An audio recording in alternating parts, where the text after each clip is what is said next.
네, 베드로전서 10월 20일 공부죠. 10월 20일 중고등부 공과 공부인데 제가 프린터를 설정해 놓고 지금 녹음을 하는 바람에 약간의 그 프린터 소리가 약간 날 수 있어요. 양해 바랍니다. 베드로전서, 베드로후서 성경의 뒤편으로 갈수록 상당히 진지해지고 중요한 성경 얘기를 다루게 됩니다. 베드로 전서는 바로 주님의 제자였던 바로 시몬 베드로가 쓴 서신이죠. 지금 여기 보시면 시몬 베드로의 본래 이름은 무엇입니까? 시몬이라고 나와 있고, 그 다음에 그 히브리식으로 발음하면 시므온이라 그렇게 나와 있습니다. 게바 혹은 베드로는 주님께서 새롭게 주신 그런 그런 이제 이름인데, 지금 여기 보시면 작은 반석이란 뜻을 가지고 있습니다.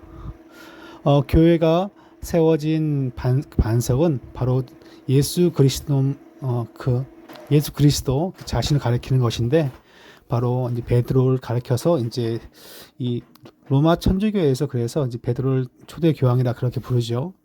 근데 이제 그것은 예수 그리스도 앞에서 이렇게 했던 베드로의 신앙 고백, 그것이 이제 우리는 중요한 것이라고 생각하는데, 그들은 그냥 베드로가 그냥 교황되고 베드로의 후예가 되는 것이 바로 교황이 되는 것이다. 뭐 그런 식으로 이해를 합니다.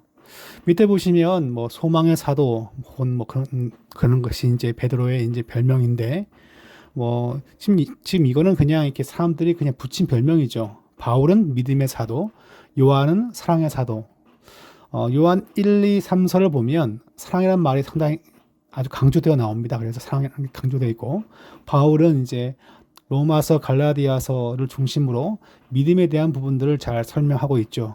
하여튼 뭐 이제 이런 식으로 믿음, 소망, 사랑을 나누어서 설명하기도 한다. 뭐 그렇게 이 정도만 알면 될 것 같습니다.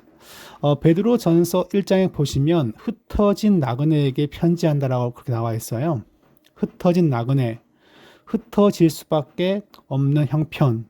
그리고 즉 이 단어는 당시에 교회가 처하고 있는 신앙적 상황을 설명하고 있죠. 박해를 받아서 도망 다닐 수밖에 없는 초대교회의 현실을 말하고 있는데, 이러한 힘든 상황 가운데 있는 성도들에게 주는 서신, 어떤 내용을 담으면 좋을까요? 우리가 믿는 그 주님은 산 소망이 되시고 능력이 되시고 믿는 자에게 힘을 주신다. 그런 얘기를 이제 만약에 뭐 로마서라든가 앞부분에 나와 있는 그런 서신서에서 다룬다면 그 느낌은 좀 다르겠죠, 그죠? 근데 환난과 시련을 받고 있는 성도들한테 바로 이제 이 서신을 보낸다면, 즉 예수님에 대해서 설명을 한다면 그 예수님을 얘기하고 있는 목적은 좀 다른 것입니다. 자, 밑에 보시면 중심 메시지를 1장 3절로 삼았는데, 자, 우리를 거듭나게 하사 산 소망이 있게 하시며, 힘든 상황 가운데 있는 성도들에게 소망이라는 단어가 그 시대에 정말 필요한 거랑 정말 필요한 그러한 주제가 되는 것입니다. 산 소망이 되시는 주님이라는 것을 실현 당하고 있는 성도가 늘 마음에 품어야 한다는 것을 말하고 있는 거죠. 본서의 구조를 보시면 한 세 가지 정도로 나눌 수 있습니다. 제가 이걸 돌리지 않았네요. 예. 보시면 첫 번째는 산 소망이신 주님을 말하고 있습니다. 주님을 이제 찬양하고 있는데, 그의 많으신 긍휼대로 예수 그리스도를 죽은 자 가운데서 부활하게 하심으로 말미암아 우리를 거듭나게 하사 산 소망이 있게 하셨다. 성도가 믿음을 지키는 것은 전혀 무가치한 것이 아니라 참 복된 것이다. 가치 있다. 왜 그런가? 바로 우리를 거듭나게 만드시고 산 소망이 있게 만드신 거죠. 누구 때문에? 예수 그리스도 때문에. 그래서 믿는 자에게는 예수 그리스도가 살아있는 소망이라는 것을 얘기하고 있습니다. 밑에 보시면 뭐 이렇게 뭐 18절에 밑줄을 긋고라고 나와 있는데, 우리가 거듭난 것은 금과 은으로 대속받은 것이 아니고, 19절 흠없고 점없는 어린 양 같은이에요. 어린 양은 아니시고 어린 양 같은, 양은 이렇게 잡혀 죽을 때 반항을 거의 안 한다고 합니다. 그러니까 유월절 어린 양이 친히 되어서 죽으신 예수 그리스도의 보배로운 피로 말미암아 우리가 새로운 존재 되었다. 그걸 강조합니다. 이게 상당히 당연한 복음의 내용이지만 왜 이런 걸 강조해야 할까요? 성도의 신앙의 상황이 참 힘든 거예요. 그럴 때 우리는 가장 본질적으로 흔들리는 것은 복음과 구원과 소망과 영생에 대한 사실을 흔들리는 거죠. 뭐 다른 게 흔들리는 것이 아니에요. 본질적인 이 사실을 기억하는 것이 영적인 힘을 주는 것입니다.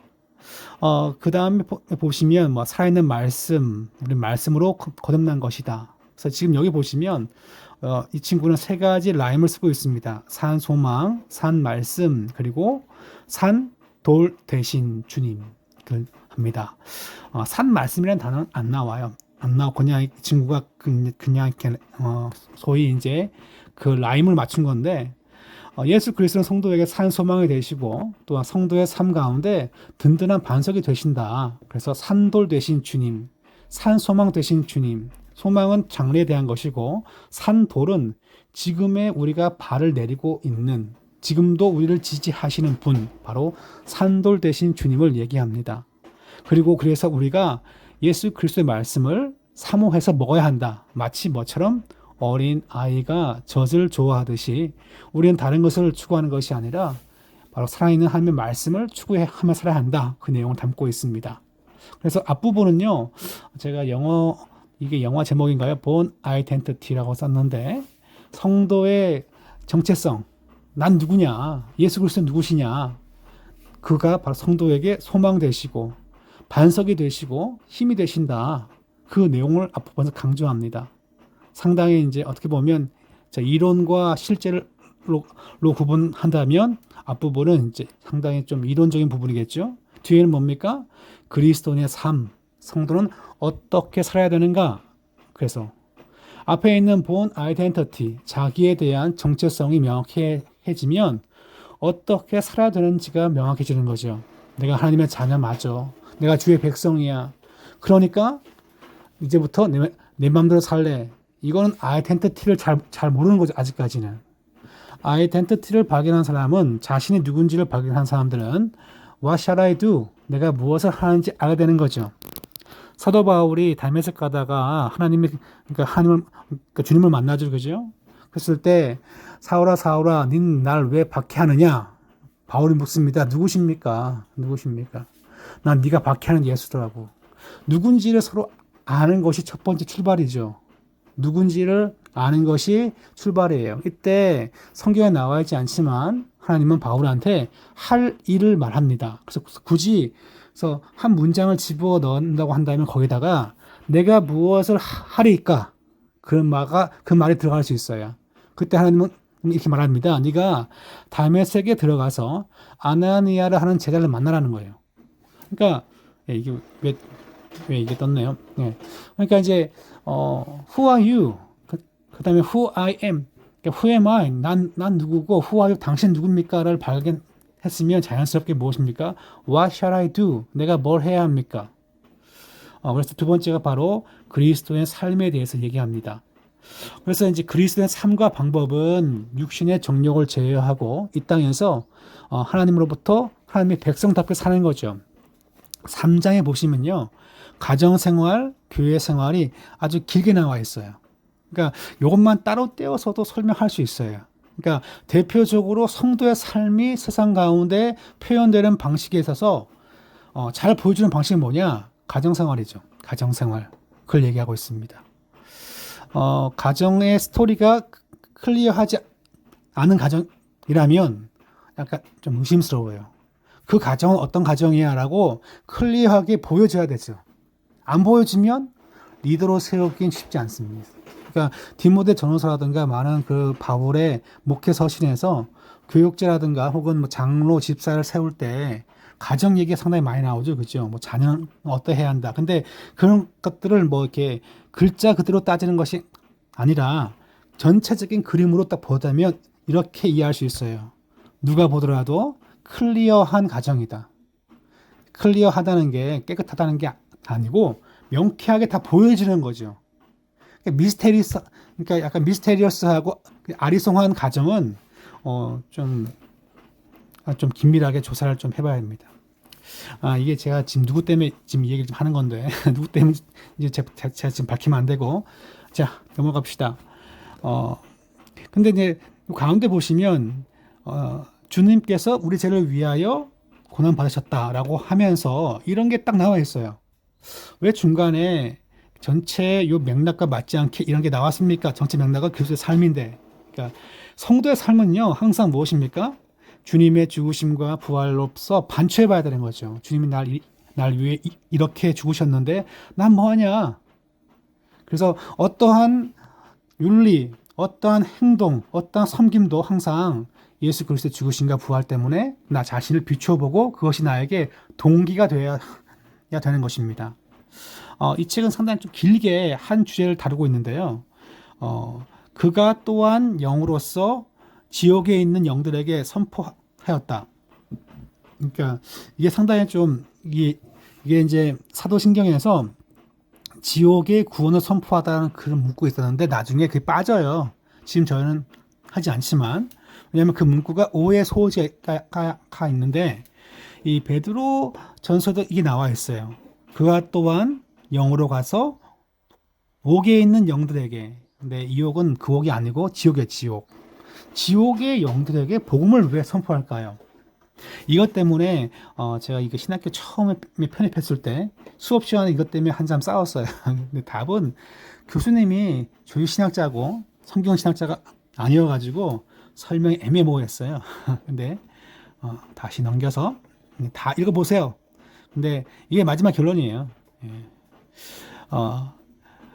고통받는 자에게는 자들에게 파멸을, 그러니까 고통을 받고 있는 자가 누구냐니까 불신앙 때문에 지옥에서 고통받는 자에게는 파멸의 완성이고요. 그리고 구원받은 자에게는 뭡니까? 영광의 완성이죠. 그래서 지옥에 가서 복음을 선포했다. 그러니까 주님의 부활을 선포했다. 그게 그러면 구원받으라고 그들한테 선포한 건 아니고요. 파멸의 완성이다. 이렇게 이제 크리스 웰이라고 하는, 달라스에 가면 크리스 웰이 세운 신학교가 있는데 전 그 학교 가보지 않았지만, 그 학교 신학생을 만난 적은 있지만 그 학교 가보지 않았어요. 예, 뭐 그렇게 썼다라고 이렇게 나와 있습니다. 예, 뭐 약간 신학적 난제인데, 예. 자, 그다음 보시면 그리스도의 삶은 무엇입니까? 고난을 견뎌내는 것이다. 우리 성도의 삶은 남들이 보기에 우아하고 아름답고 멋있게 사는 것처럼 보이지만 가장 키워드, 그 베이직으로 까는 게 뭡니까? 고난을 견뎌내는 거죠. 어떤 그 재정 세미나 하시는 분이 최근에 아주 보수적인 교단에서 이단 조사의 대상이 됐어요. 네, 이번 총회에서 상당히 문제가 있어요. 그러니까 예수 믿으면 부자가 될 수 있다. 자꾸 그 얘기를 많이 해요. 그러니까 사람들을 불러 모아가지고 그 세미나 회비를 몇십만 원씩 받고 막 해가지고 하여튼 돈을 많이 끌어 모으는데 중간중간 분석해보면 과장돼서 자신이 번 돈을 뻥튀기 하는 게 좀 많거든요. 그걸 떠나서 예수 믿는 것이 과연 깨끗한 부자가 될 수 있는가? 이 부분에 대하여 그분은 성경을 모르기 때문에, 성경을 피상적으로만 알기 때문에 잘못된 교훈을 많이 가르치거든요. 혹시 어디에서 재정 세미나 한다라고 하시면 꼭 저한테 확인받고 가세요. 저는 부정적입니다. 예, 재정을 세미나를 해가지고 돈 버는 게 아니고 성경도 써야죠. 그게 가장 중요합니다. 그 다음에 페이지 가시면 주님의 재림 4장 12절부터 5장까지인데 좀 길어요. 근데 주님의 재림만 여기서 다루진 않고 여러 가지 주제가 있어요. 근데 여러 가지 주제를 재림과 연관시켜서 이해할 수가 있죠. 지금 대표적으로 여기 보시면요. 너희를 연단하려고 오는 불시험을 이상한 일 당하는 것 같이 여기지 말고. 그러니까 누구나 다 시험 당한다는 거예요. 근데 이것이 왜 재림과 관련되어 있을까요? 그러니까 재림이 될수록 성도의 삶은 시련과 시험이 항상 산재해 있기 때문에 너무 두려워하거나 무서워하지 말라는 것을 얘기하고 있습니다. 13절 보시면 사람이 불시험을 강하는 것 같이 이상히 여기지 말고 라고 나와 있고, 그 다음에 5장 1절 뭐 너희 중에 장로들에게 고난오니 나와 함께 장로된 자의 그리스도의 고난의 증인이요 나타날 영광에 참여할 자라. 함께 복음의 리더가 있는데 그들을 향해서 말하기를 바로 나타날 영광에 참여할 자. 그러니까 재림과 관련되어 있죠. 그러니까 재림이란 단어 파루시아를 쓰지 않지만 파루시아가 그 약간 재림의 그 헬라어인데, 그러니까 주님이 이제 도래를 이제 파루시아라 부르는데, 그러니까 황제가 도시를 방문하는 걸 파루시아라고 불러요. 주님께서 오시면 모든 상황이 역전되는 거죠. 황제가 도시를 방문하면 경제 상황이 역전돼요. 근데 주님께서 도시를 방문하면 영생과 사는 것이 역전되겠죠. 네. 그 다음에 5장 4절. 목자장이 나타나실 때 시들지 아니하는 영광의 관을 얻으리라. 그러니까 이것이 결국 재림에 대한 것을 얘기하고 있습니다. 자, 왜 이런 얘기를 할까요? 왜 재림 얘기가 중요합니까? 점차 후반부로 갈수록 주님의 재림이 왜 중요한 주제가 될까요? 사는 게 힘들거든요. 그리고 힘든 가운데 신앙을 포기합니다. 그랬을 때 재림 신앙이라는 것은 뭐라고요? 아까 앞페이지인데 분명히 나와 있죠. 고난을 견디는 것입니다. 고난을 견디는 것이 재림 신앙인 것이죠. 그러니까 교회에 와서 박수치고 주님 재림하신다 그러고 학교 가지 않고 사업하지 않고 집에 가서 밥도 하지 않고 그냥 교회만 사는 게 재림 신앙은 아니라는 거죠. 그것은 현실 도피 신앙이고, 진짜 재림 신앙은 뭡니까? 내가 있는 현실에서 힘들고 어렵지만 부딪히고 승리하는 것입니다. 그것이 바로 인내하는 것인데, 그것이 무엇입니까? 재림 신앙인 것입니다. 그러니까 한국 교회가 재림 신앙을 잘 이해해야겠죠. 다다음 주죠. 10월 20일 신청하신 분이 우리 중고등부 교사분은 지금 없는 것 같은데, 네, 저 필그림 하우스에 갑니다. 필그림 하우스가 이제 철로 역정을 잘 이렇게 아주 유명한 약간 미술가가 잘 조각도 해놓고 또한 설명을 잘 하는 안내자의 안내를 받아 그렇게 이제 방문하게 되는데, 그렇습니다. 그러니까 현실을 도피하는 것이 아니라 견디고 이기고 승리하는 거죠. 그것이 무엇입니까? 재림 신앙이라는 겁니다. 밑에 보시면 이 책을 쓰신 분이 5종류의 면류관이 있다라고 하면서 면류관의 종류를 나열해 놓았습니다. 뭐 썩지 않을 면류관, 기쁨의 면류관. 누가 썩지 않는가 봤더니 옛 성품을 이긴 자, 옛날에 정욕과 욕망 가운데 승리한 자에게 썩지 않을 면류관이 있고, 영혼을 구원하는 자에게는 기쁨의 구원, 기쁨의 면류관, 순교자의 면류관은 생명의 면류관, 주의 나타나심을 사모하면 디카이오스인가요? 그러니까 의로움의 면류관, 그리고 신실한 교사와 목자에게는 영광의 면류관이 있다고 합니다. 여러분은 어떤 종류의 면류관을 받고 싶습니까? 하나님으로부터 칭찬받는 성도의 삶 되시기를 축복합니다. 그 다음에 페이지 가시면 이제 베드로 전서 학생용 공과가 있어요. 전부 다 그냥 성경 구절만 했는데 답만 달면 빨리 끝나더라고요. 저희 집 딸도 보니까 빨리 오는 딸이 있고 늦게 오는 딸이 있는데, 하여튼 누가 누구라 제가 말은 못하지만 하여튼 성경 구절을 잘 묵상하시고 쓰시기 바랍니다. 베드로 전서는 크게 세 부분인데, 맨 앞에 무엇입니까? 산 소망. 자, 우리를 거듭나게 하사 산 소망이 있게 하시며 썩지 않고 더럽지 않고 쇠하지 아니하는 유업을 있게 하시나니 곧 너희를 위하여 하늘에 간직하신 것이라. 너희가 알거니와 너희 조상들이 물려준 헛된 행실에서 대속함을 받은 것은 은이나 금같이 없어질 걸 된 것이 아니요 오직 무엇입니까? 흠없고 점없는 어린 양 같은 그리스도의 보배로운 피로 된 것이니라. 왜 이런 얘기를 다시 할까요? 중국의 공산당이 국민당과 싸우다가 막 실패했을 때 그들은 중국 막 오지로 도망 다니면서 뭘 했을까요? 레닌의 책을 공부하면서 그들은 책을 공부했대요. 레닌의 책을. 상당히 중요합니다. 그러니까 영생을 얻지 못하게 하는 공산주의 중국 공산당 사람들도 레닌의 책을 공부했다면 우리는 뭘 공부해야 할까요? 두렵고 어렵고 힘들 때 예수 그리스도의 복음을 다시 공부하는 거죠. 이것은 환난 가운데 있는 뭐 어떤 공동체라도 반드시 해야 되는 것입니다. 산 소망이 있기 때문에 삶이 어려워도 신앙을 포기하지 않는 거죠. 자, 9절, 10절은 무엇입니까? 잘 아는 거죠. 왕같은 세상 쭉 나와 있는데, 즉 성도의 아이덴티티한 거죠. 우리는 하나님의 제사장, 우리는 하나님의 나라, 그의 무엇입니까? 소유가 된 백성이에요. 그러니까 우리의 삶은 하나님의 거룩한 백성이기 때문에 이와 같은 자긍심을 가지고 현실을 견디고 승리하는 거죠. 두 번째가 무엇입니까? 두 번째가 그리스도의 삶, 그리스도인의 삶이에요. 자, 지금 여기 보니까 거류민과 나그네 같은 너희를 권하노니 영혼을 거슬려 싸우는 육체의 정욕을 제어하라. 이 땅의 삶을 나 구원에 확신 있어라고 하면서 멋대로 살지 말라는 거죠. 정말 그렇다면 하나님 기뻐하는 삶을 살아야죠. 내가 구원받은 백성이라고 한다면 하나님께서 날 그냥 가만히 내버려 둘까요? 내 마음 가운데 찔림과 도전과 교훈과 책망을 다 함께 주실 것입니다.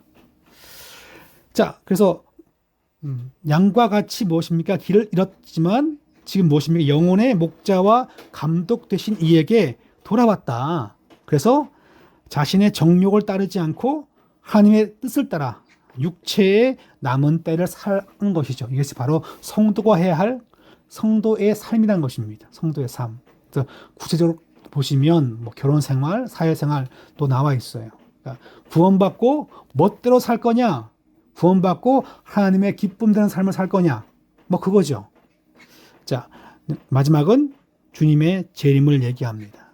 주님의 재림을 얘기하는 것은 현실의 이 경주를 잘 달려보자, 참자, 인내하자, 그 얘기예요. 아까 했죠, 그죠? 그리스도가 성도가 인내하는 것은 상당히 재림적인 신앙과 관련되어 있습니다. 그래서 이 각각의 성경 구절을 보시면 다 재림과 관련되어 있습니다. 그러니까 목자장이 나타날 때 영광의 관을 얻으리라. 그러니까 다 재림과 관련되어 있고, 그 다음에 재림과 관련되어 있기 때문에 너희 염려를 뭡니까? 주께 맡기는 거예요. 그러니까 주님의 재림이 없다면 그냥 세상 가운데 살면 되죠, 그죠? 예수도 잘 믿으려고 하니까 내 마음에 뭐가 있습니까? 염려가 있는데 다 주께 맡기고, 그러면 주가 날 돌보시고, 내가 깨어있지 아니하면 악한 마귀가 뭡니까? 우는 사자같이, 지금 운다는 것은요, 엉엉 우는 것이 아니라 으르렁거리는다는 거죠. 으르렁거리는 사자같이 나를 삼키려고 지금 스탠바이 하고 있다는 거예요. 그래서 뭐 해야 되냐니까 깨워서 기도하고 살아가는 거죠. 그리고 다 무엇입니까? 누구나 다 고난당합니다. 이것이 바로 주님께서 이와 같은 것이 마지막 때의 모습이라는 거예요. 그러하기 때문에 마지막 때가 힘드니까 염려 때문에 고민하지 말고 주께 맡기고, 그리고 주님의 다시 오심을 기대하며 살아가라. 그것이 바로 종말 신앙을 하고 있습니다. 자, 답은 제가 다 불러드리지 않았지만 잘 읽어보시고 답을 다 하시고 학생들과 어떤 말을 할 것인가 요 각 구절마다 그것을 미리 묵상하시고 적어 놓으시기 바랍니다. 나는 갈등할 때, 고민될 때 어떻게 극복하는가? 그냥 지나간다. 혹은 뭐 친구한테 얘기한다. 부모님에게 얘기한다. 뭐 그런 얘기가 있겠죠. 그죠? 나는 갈등이 있을 때, 고민이 있을 때 어떻게 할 것인가? 정말 내가 주님의 재림을 믿는다면 재림주가 되신 심판장 되신 주님께 말을 해야 되지 않을까요? 그러니까 이 질문은요, 하나님을 찾고 기도해야 한다라는 것으로 당연한 귀결점이 되어야 합니다. 네, 이상 준비 마치겠습니다.